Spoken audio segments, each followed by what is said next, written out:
Hello, thank you for joining me.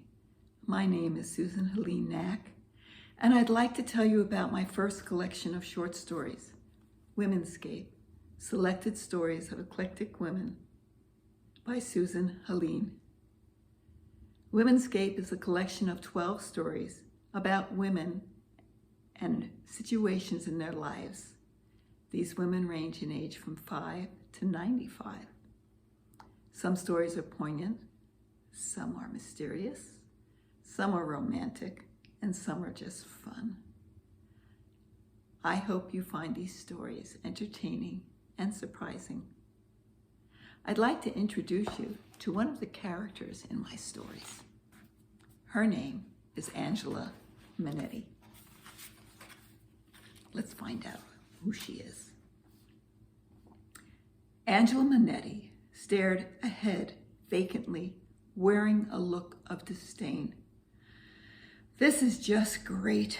I am now the archetypical picture of the little old lady sitting on a park bench in the middle of the day. She sat, staring at her old yet well-manicured hands resting on her large bag. Too bad I don't have a bag of breadcrumbs and pigeons flocking around me to complete the picture. How could this have happened? For 45 years, she had been the office manager of one of the most prestigious law firms in the city. 12 subordinates respected and feared her. She coddled no one. She demanded excellence. She was indispensable. Yet, at 72, after all that time, she had been summarily forced out by mandatory retirement. She had given her life to the firm.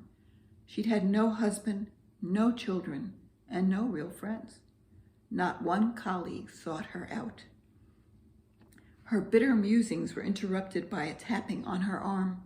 She jerked upright and found herself looking at a small boy who, with great consternation, was poking her. Did he think she was dead? Apparently so. For when she looked directly at him, his consternation turned to fear. He bolted back to his mother, who was sitting on the next bench, rocking a stroller back and forth with her foot and reading. Great, now I'm the scary old lady sitting on a park bench. The mother looked horrified. I am so sorry. Did Danny bother you? Angela replied as she plastered on a mask of kindness on her face. Not at all, it's perfectly fine. Angela did not really think it was fine. She found it annoying. What well-behaved child goes around poking strangers whenever they want? However, she had to applaud her performance as the kind old lady. She'd learned to feign concern, appreciation, and gratefulness at her job. It had served her well. She had almost given in to her true feelings at her retirement party. They'd given her a gold bracelet and celebrated her departure with an overly large buttercream iced sheet cake with "Congrats, Angela" written on it in bold purple letters. The bracelet was nice. Not that she would have any occasion to wear it now, but the cake was insulting. For years, she'd refused cream in her coffee and cream-filled pastries, always explaining she was lactose intolerant. Yet it made no impression on Natalie, the receptionist, whose job it was to handle retirement parties, nor on Muriel in accounting, who approved the purchase order. Muriel, her Wednesday lunch partner, who knew Angela requested no cheese on her meatball sub and rejected a piece of Muriel's custard donut when she offered.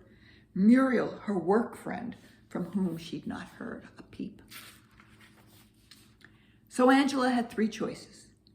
Don't eat the cake, take a lactate pill, which she'd had in her purse for who knows how long, or eat the cake and leave a lasting, pungent impression on her coworkers. This last choice was attractive.